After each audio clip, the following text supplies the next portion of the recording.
Hey y'all, so welcome back to my channel. I know it's been a long minute, but today is about to be some fire stuff. As you know, or if you don't know, I think most of you don't know, I'm not gonna lie, but I am a writer. You know, I have a degree in film. All I've ever wanted to do since I was a little girl was to make movies, right? I'm already out of breath. You know how some men walk around with like cloths or something to like wipe sweat? I feel like I have to walk around with a paper towel or a like the oil blotting sheets. I have written an entire series. In the last video I mentioned that on Wattpad I made a story called The Red Flag. I think it's one of the best things I've ever written. Not the Wattpad version, but the story itself. After graduating college, I think after graduating college, I started writing it as a TV series. I'm like, this is too long to be a movie. It has to be a TV series at least. Before you even consider it, it's copyrighted, okay? Today I'm going to be reading episode 1. You know, somebody's gotta see it. Like, it's been written as a script for years. Every time I open it, I might alter some things, even in this like table read kind of thing. And I'm terrified because, like I said, I've written The Red Flag years ago on Wattpad. So these characters I hold close to my heart. Just know that this is very sentimental to me. I know after posting this, I'm gonna rewatch this video of me rereading it a million times over, because even the script itself, I be reading it over and over again just because I'm like, you know what, I miss them. I hope this side profile isn't bad, because don't flame me.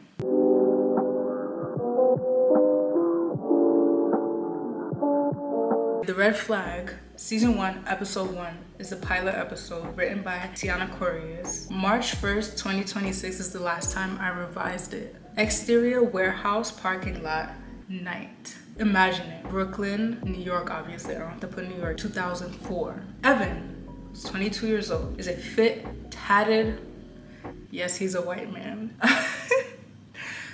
He's dressed in all black with neck-length hair. And I'm thinking like Mark Wahlberg. I'm thinking like, who? Like, because I have pictures. If I can't remember it off the top of my head, I'll put it here. He carries a tape box out of the warehouse and he wears a ski mask but folds it on top of his head like a hat. He and 2 other masked men in all black transport boxes to a black Dodge Charger. They load the trunk. Evan brings the last box. He goes, that's all of it. He closes the trunk and digs in his pocket. He approaches one of the masked men. The other gets in the passenger seat of the car. So obviously when you have those two conversating, that means one is more important than the other. He hands him a folded photo. It's a photo, you could tell it's been creased and everything. He hands it to him.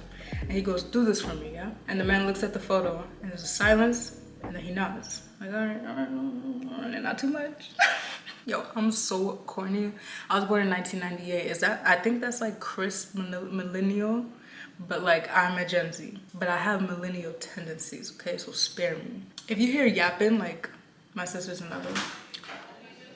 Why is the lighting like this? Okay, I want to try to use up as much battery as I can because I don't want it to die on me while I'm mid-story. This episode is only 40 minutes. A page is a minute in movie world. You know, TV shows usually, especially like limited series or TV shows in general, is not no 20 minutes. 20 minutes is usually like a sitcom or TV, like cable TV show. 40 minutes after like quarantine happened and then like stuff started coming out on Netflix, they're usually like almost an hour. Because they, you know, 20 minutes, they subtract time because of commercials and stuff like that. But without commercials, they had to extend the time, you know what I mean?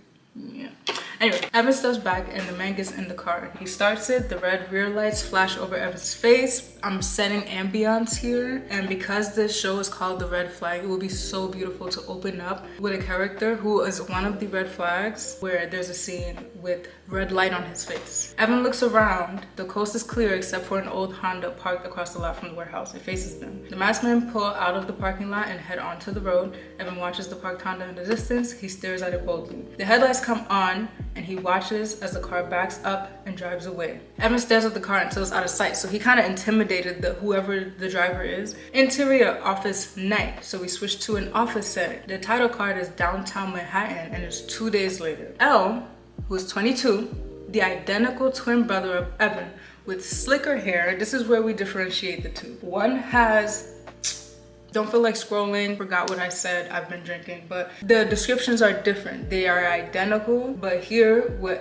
we say he has slicker hair, a casual suit, and simpler tattoos that scatter underneath his sleeves. I'm thinking like Harry Styles, you know how it's like blah blah bloop bloop bloop. Whereas Evan has like sleeves. He stares out of the window with his hands in his pockets. He watches his assistant through the reflection of the glass with a natural mean mug. Howie, 20, is the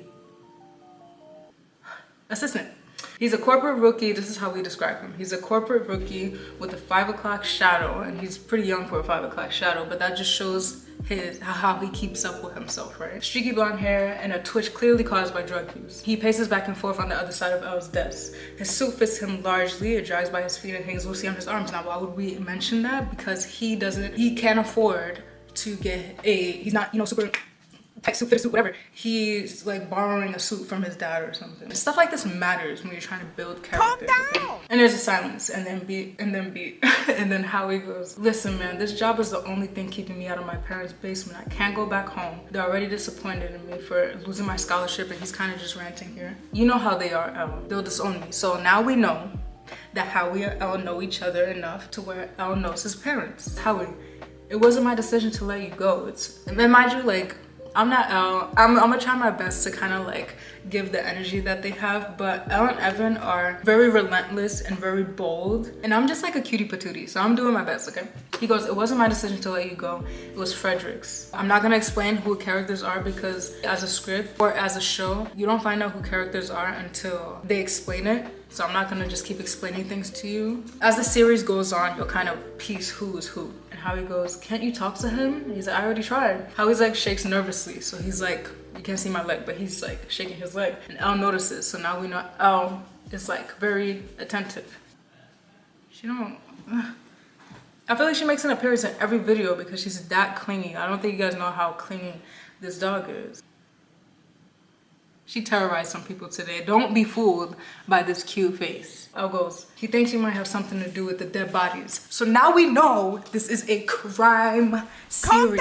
There are dead bodies involved. Howie scoffs. He looks at Elle. He's like, yeah.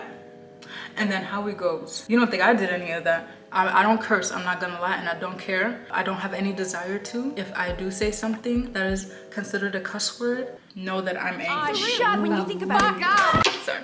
Okay, he goes, you don't think I did any of that, do you? No effing way. He didn't say it like that, but he's like, you know, Elle goes, people have, sorry, I need to lock in for real. People have been complaining. You go in with me and meet our clients about the insurance policies. A few days later, they end up dead. And Howie goes, yeah, but I have nothing to do with any of that. Why would I want a couple of old dying people dead? How would that benefit me in any way? And you see there's like a stutter there. He does drugs. And in film or TV, you kind of want to like imply things without saying it constantly. Elle swipes his nose with his finger, a symbol to Howie, like, you be doing them drugs. And Howie storms out of his chair, kind of like that, and paces again. He said, man. But like, think of Howie as like a Shaggy, but like in real life. I was like, I told you to get clean. He's like, I am clean. No, you're not. You're just as jittery as you've always been. You don't think Frederick sees that? He spent his whole life in the city. He can spot a crackhead from a mile away. I ain't no crackhead, Elle.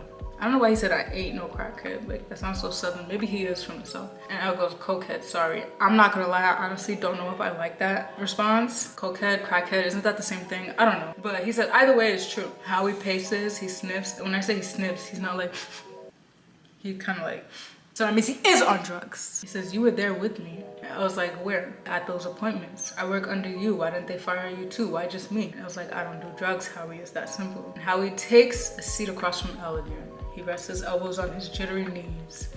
And he's thinking. And Elle says, my advice to you, just go back to your parents' house. Obviously, Howie does not want to hear that. And Elle stands and he's gathering his things. So like, obviously this don't bother Elle as much as it bothers Howie. Howie's thinking because he's like, dang, I'm really about to lose my job and I don't want to go back to my parents' house and yada, yada, yada. So he goes, I saw you, you know.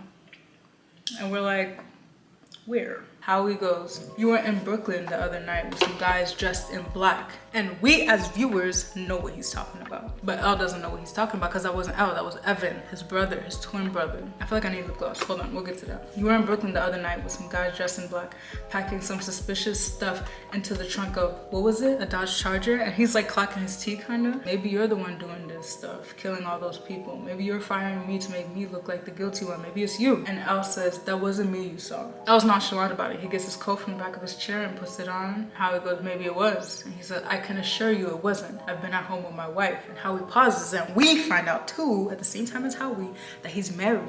And Howie, lacking enthusiasm, says congratulations, whatever. He don't really care. He just got fired. And then Elle says, go home, Howie, get clean, okay? He grabs the rest of his things and exits. In the building, Elle leaves the room, he exits, he's walking. He presses the elevator door, he's waiting for it to open. He flips open his phone, because remind you, this is 2004. There were no iPhones. We didn't have these yet. I love you. We have flip phones. He flips open his phone and he dials a number. He puts the phone to his ear, it rings, but the call goes to voicemail. He squeezes his phone in his hand, he takes a deep breath, he calms. The elevator door is open, he steps inside. Interior brownstone apartment, bathroom, night. Follow me. Jennifer, 21, brown skinned girl with long locks, perfectly smooth skin, and doe eyes. She lies in a bubbly bathtub. She wears a gold dainty chain with the name Elle dangling on it. Now we know she has relationships with Elle. A car approaches outside. She hears it through the window. Her eyes open at the sound of it. Headlights flash over the bathroom. Interior brownstone apartment, foyer. Foyer. Elle lets himself in. The house alarm goes blaring, and I did that on purpose, but I'll get to why. He sighs in frustration and shuts it off casually. He's done this plenty of times before, so like this is a reoccurring thing. Jennifer comes down the stairs. She ties the strings around her robe. He opens his arms. Jennifer walks into them, and he plants a soft kiss on her lips. They're obviously in a relationship. He said he's married, so we know they're married. Another late night at the office, huh? And he says, tell me about it. So he's nonchalant about it, nothing to worry about, right? Do you want to talk about it? He said, not really. Whatever it is caused you to miss dinner again. I can heat it up, no big deal. She said it caused you to miss dinner with me.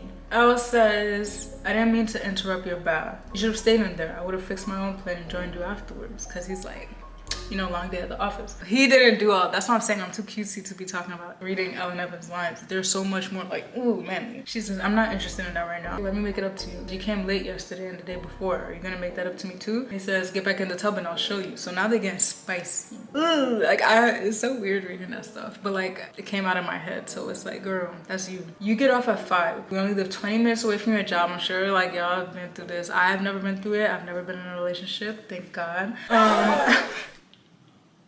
I'm so sorry. I know the traffic can get bad, so I keep a 30-minute delay in mind, maybe an hour, but every night you come home between 8 or 9 o'clock. He says, it's not intentional. She said, then what is it? He said, it's work. Obviously. She said, bring it home with you. Elle approaches her chest to chest. He snakes his arm around her waist, so he's trying to raise her up, and she's like, that's my man for real, but like, you know, she's still upset. He goes, Frederick fired Howie. He wanted me to be the one to tell him. Oh my God, I hate gnats. You remember that meme with that guy? Oh, that's what I want to do. I hate bugs. Anyway, his hands travel up to her hair and he removes the tie. And I was like, I don't want to talk about that right now. Her locks fall down her back. He makes a move for the ties on her robe, but she stops him. She says the timer will beep when your food is ready. So now she's playing hard to get. Cause what else spices up the marriage? He sighs in sexual frustration. He looks at the oven and deliberates. His finger hovers over the cancel button. Whatever, he makes up his mind, he cancels. Jeez, I don't know why we spending so much time on that. So it's the next day. Office building, hallway, day. Elle exits the elevator and makes his way towards his office. From the hallway, he sees 2 silhouettes in the windows of his office. He furrows his eyebrows because he don't know who them people are. Elle enters abruptly and he finds Paula, who's 30, a receptionist, Heather, 25, an eye-catching ginger with long curly hair. This is important. And she stands as Elle enters. Elle goes, Paula, what is this? This is Heather Pierce. She's your new assistant. Because remember, he fired his old one. Would you mind giving Paula and I a minute, please? Heather excuses herself and Paula asks him, what's the problem? He says, I don't remember getting an email or a call from anyone about the position being filled. And Paula's like, you should be happy. You won't have to do all of this work by yourself. I'm gonna just say they work at a life insurance agency. Okay, he says it's not that, it's just what, she's young, pretty and perky. He's like, that's not what I was gonna say. He says Jennifer won't like this because his new assistant is this hot freaking young redhead, right? You're the only man your age and in your position. You'd be stupid to throw it all away over a nice pair of. And then Paula leaves him and sends Heather back in. I promise I won't be a bother. He's like, I doubt you'll be. we're glad to have you, Mrs. Pierce. And she's like, it's just Miss, no husband. And Elle looks down at his ring finger, remembering that he in fact is someone's husband. Heather says, anyway, I'm here to make your life easier. Whatever you want me to do, I will do it. Now that is a red flag in this case. Next scene, brownstone apartment, dining room, day. I'm kind of tired. You guys need a break? I'm kind of tired, I'm not gonna lie. Jennifer finishes the rest of her red wine. She places her glass down on the table and opens her phone. She dials a number. Oh, okay. She dials a number and the person picks up the phone. She says, Maple, is mom home? So now we know new character, Maple, and we know they're related. Maple, 18, speaks on the other end of the line. She says, I hope you're alone. And Jennifer's like, and what a weird way to answer the phone to your sibling. I mean, like, so now we know their relationship kind of like not the best, maybe. I left for work a few hours ago. And she's like, good. Jennifer takes her glass. She wanders over to the window because nobody likes scenes where the person's just sitting down talking for like however long. It's kind of boring. You start like daydreaming and stuff. So we got to keep it moving. She gets up and goes over to the window. We haven't even met him yet. We weren't even invited to the wedding. So now we know why there's some like riff. And then Jennifer says, there was no wedding. We got eloped. Jennifer makes her way back to the table. She pours herself more wine. Maple says, you're drinking again, because she can hear the wine pouring. Maple's such a weird name, honestly, but I didn't want to change anything, and that's the name that I gave her when I wrote the Wattpad version, so that's just her name. Exterior, brownstone apartment, night. So now we're outside. Elle exits with a bouquet of flowers in one hand and his work case in the other. He approaches the front door, but it opens, and he meets Jennifer and they're face to face. He's like, I brought you flowers. Loser. Elle says, before you say anything about the time, I stopped to get you those. She's like, I tried calling my mother, but I couldn't get myself to do it. I don't know, I just feel so alone. I don't have any friends here, no family, no job, no life outside of you. I try to fill my time with distractions, but nothing works. I just end up at the bottom of the bottle. And he sits back and he thinks, he's like, you don't need them. We can start our own family. And a light flashes over Jennifer's eyes. And she's like, are you sure? And they get busy, okay? I'll leave it like this, like I'll scroll so you can see. And then we have a montage. From that, we jump into a montage. So like they getting on top of each other, taking their clothes off, and then boom. He's at his computer, Heather organizes files on the shelves alone, and he's like kind of like admiring her. The next scene, Elle and Jennifer are showering together, and he's caressing her curves all of a sudden. We can't question that because that's his wife, right? Why wouldn't he do that? Next scene is office building. They're in the break room. Heather, she catches a glance at Elle as he walks by. Now we know she likes him. Next scene, Elle and Jennifer doing their business, their marital business. As it's going, as the scene is going on, her hair, she has long dreads, she has long dark locks. Suddenly they're ginger locks, and suddenly they're ginger curls. And obviously this is Elle's imagination because like he's slowly imagining Heather while he's sleeping with his wife. Next scene, whatever. Basically, the montage is like stuff that happens at work. That's what Elle fantasizes about at home with his wife. As we exit the montage, first scene after the montage, it's the office scene. Heather enters the office with a folder in her hand. She says, after hours of looking, I finally found it. He checks his watch because she just said after hours of looking. He's like, oh shoot, it's late. She's like, you have somewhere to be? Yeah, can we pick this up next week? She says, sure, I just wanted to let you know that I found Anderson Jacobs' file. She's like, is there a reason you need it so urgently? He hasn't been making his insurance payments and he'll be needing it pretty soon. She's like, how do you know that?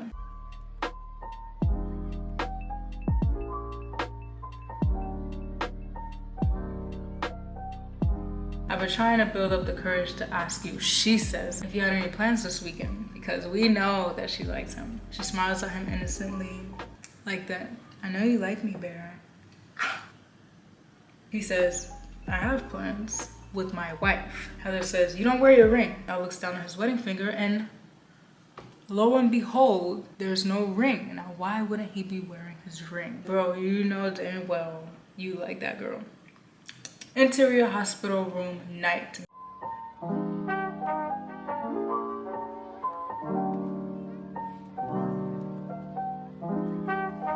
Now you may be asking, how do nurses not know this is going on? Doesn't matter, it's TV. Interior, bedroom, apartment, bathroom, night. Jennifer sits in a bubbly bath alone. So now we get that same scene again from the beginning, how she was introduced. She's in the bath. She hears a car approach. She listens closely because it's late again. And she's like, girl, I just spoke to you about coming home at this time. When he enters, the alarm sounds. So like she's familiar with this. Like every time he comes into the house, the alarm goes off. Now, in real life, just get your alarm fixed. But in TV, it's like, That's foreshadowing. His keys jingle. He approaches the stairs. She listens to every movement that's happening from downstairs. She hears him come up the stairs. She hears his footsteps stop in front of the bathroom door. She sees the door open. They're kind of watching each other. He comes in. He stops in front of the bathtub. And they look at each other. And he's like, yeah, I know you're mad. And she's like, yeah, you know I'm mad. And then he starts just taking off his clothes. Because you remember last time he said, I would have just joined you in the tub. So this is basically the scene where that happens. And things just go down. Okay. Interior gray sedan day. Elle sits in the driver's seat. Heather sits next to him in the passenger seat. He scrolls through his call log. It's the same contacts back to back. It's Evan and then Jennifer in between. His eyes linger on the house across the street. Now this is the meeting that he was telling her, I hope your Friday is free. The car pulls into the driveway of the house. They're in the client's house. Anderson Jacobs is this 90-year-old in a hospital bed with needles taped to his arms and a machine plugged into the wall next to him. His daughter Amy, 40, stands beside him. She holds his hand. Heather stands in the corner of the room uncomfortably. She looks over at Elle, but he's unbothered. She's like kind of nervous and uncomfortable, and he's just chilling. He's just examining Anderson's machine intently. Now, why would he be doing that? Amy says, I've been really busy lately with work and taking care of him between the mortgage and the hospital bills and my kids' college tuition. It gets hard remembering what's due and when. And Elle's concern is this machine the only thing keeping him alive? I think by this time we know that Elle is the one all these people. We need to have a nurse around in order to move him from one spot to another. I couldn't do something like that by myself. His heart condition doesn't make it any easier. Her voice fades out because Elle don't care about none of that. He's mostly taking note of the machine. He's looking at the numbers on the display. He's looking at the monitoring of the heart. Amy reads and signs the forms at the dining table. Elle and Heather wait on the other end of the room. Heather says softly, if I ever live to this age, kill me. And now we know Heather's character because she's mad weird looking. He says, try to stay professional. Heather said, it's just really sad to see someone unable to take care of themselves. Like he's living through a breathing tube and his body doesn't function the way I'm sure it used to. I was like, I imagine he preferred to be taken into the light, but at the end of the day, it's his daughter keeping him alive. And she's like, don't you think that's a bit selfish?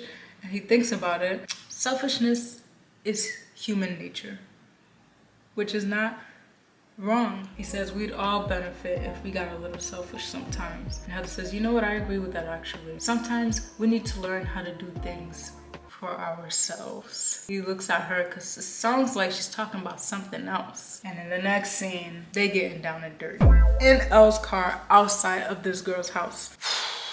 This is the scene where Elle cheats on his wife. You can read that for yourselves. I don't know YouTube's guidelines really. I didn't read that. I skipped terms and conditions, but y'all can read that yourselves. I'm gonna skip to the next scene. Interior warehouse night. I think this is the last scene of this pilot episode. We jump from Elle's story back to Evan's story because we started with Evan's story. Evan sits on a chair in the center of the warehouse. He fixes black latex gloves over his hands. I also just realized I never put lip gloss on. Let's pretend I have lip gloss on. Oh, it's in my pocket. Am I slow? I really hope I don't look crazy the whole beginning of this because I'm not deleting any of that and it's gonna have to get posted. Next to Evan sits a hole in the cement large enough to fit a body. Now I don't like this color all of a sudden. Whatever. The garage door opens loudly. Evan looks up to see red taillights on the other end. The car backs into the warehouse, an all-black Dodge Charger, the same Dodge Charger that we saw in the very beginning. I don't like this lip gloss. Evan stands to approach it. The car parks. The garage door shuts. The trunk opens. Marcus, 24, a tall, fit, and cocky young black man. I don't know how else to describe him, but he's a young black man. He exits the driver's side of the car. His brother Leroy, who's 20, a younger, innocent version of Marcus, exits the passenger side. They both meet Evan at the trunk. So now with faces, we can kind of put together that those were the two masked men in the beginning. Evan opens the trunk and all three stare at what's inside. Evan goes, is this him? And there's a body in the trunk. Now we see that there's a body in the trunk. Saran wrap covers it from head to toe. And Marcus goes, yeah, without a heartbeat. Evan nods. He's like, grab his legs. Leroy sets a large bucket under a pipe in the wall and presses a button. Wet cement pours out of the pipe slowly and fills the bucket. Marcus is like, who was he? And Evan goes, nobody. And Evan makes his way back to the car nonchalantly. And Marcus and Leroy look at each other and they're like, nobody. Marcus follows Evan like intently because he's like, wait, we mean nobody. He was somebody when you wanted him dead. Obviously, that's the picture he gave him. And Evan says, we're all somebody until we're dead, Marcus. That's how life works. And Evan's like this philosopher. He's like, oh my God, be so for real. Every time you ask Leroy and I for a favor, we get it done with no questions asked. I didn't recognize him. And Evan shrugs because he's like, okay. Again, that's not how they talk. But Marcus is like, you didn't know who he was either, did you? What's her name? Who? He says, your girlfriend. He said, I don't have a girlfriend. Evan's like, I know someone, I see someone, but I don't have a girlfriend. And Marcus says, let me guess, you can't be two places at once, so you ask Leroy and I to do your dirty work while you got some booty. That way you're the last person she suspects when something happens to her boy toy. Which is low-key what Leroy says. That's kind of smart, actually. Marcus says, yeah, it's genius until she eventually realizes that every man she tries to talk to outside of you keeps dropping like flies. And Evan's like, I'm not worried about what she believes, okay? Anything I do, any moves I make do not revolve solely around her. And then Marcus says, then who was he? And Evan's like, he was my business. And Marcus is like, you know what? I'm glad you said that. He waves Leroy over and presses the button to open the garage so that they can leave. Next time you need something done and it's none of my business, do it yourself. How's that sound? Evan says, it's not that serious. He's trying to downplay it, but like we all know that man loved that girl, whoever this girl is. Marcus says, if it weren't that serious, there wouldn't be a body in the ground. We'll let the first 3 slide. He said, but from now on, why don't you just take the girl seriously? Obviously you like her. She's only talking to other guys because Evan cuts him off. He says, I'm not interested in that kind of lifestyle. Come on, Marcus, you know me. Exactly, I know you, which is why I'm able to tell that this time it's different. You've never gone out of your way to keep something like this to yourself. Acknowledge that. And Evan says, I prefer to acknowledge the fact that we're not getting any closer to nature. New character unlocked. We don't even know what the guy looks like. Marcus says, I told you he was gonna be hard to track. And Evan's like, yo, well, I'm running out of patience. I should take a drink, low-key. Marcus says he runs the entire arms business. It'll take us a while, but all we need to focus on is climbing the ladder to his circle. Once we get close enough, you can handle your business. You never told me why you were looking for him, and we're talking about nature. And Evan smiles at him. You remember Damon? If you watch Vampire Diaries, the way Damon never really told his business, like as soon as someone got close or asked the right question, he was like, and he kind of walk away, kind of like Catherine. Like that's low-key what Evan gives, okay? The silence answers Marcus's question. He chuckles to himself, gets in the car. He and Leroy drive out of the warehouse, and Evan watches until the garage door shuts. He glances over at the body in the hole because now it's his to deal with. Oh my god, I gotta hurry. He places the bucket of wet cement onto the wagon. He rolls it over to the body. He goes back and forth. He fills up the hole with cement. Once the cement hole is filled and covered, he leaves the wagon in the corner of the warehouse, takes a broomstick, he flips the broom upside down and hovers it over the wet cement. He lightly pokes a shallow hole onto the surface. His phone rings, he ignores it. It's Elle trying to call him. He's been ignoring Elle's calls. Evan opens the garage door and heads out casually. The door closes behind him. On the warehouse floors, there are multiple holes poked in the ground that decorate the area, and the lights shut off. So now we know that there's multiple bodies in the ground.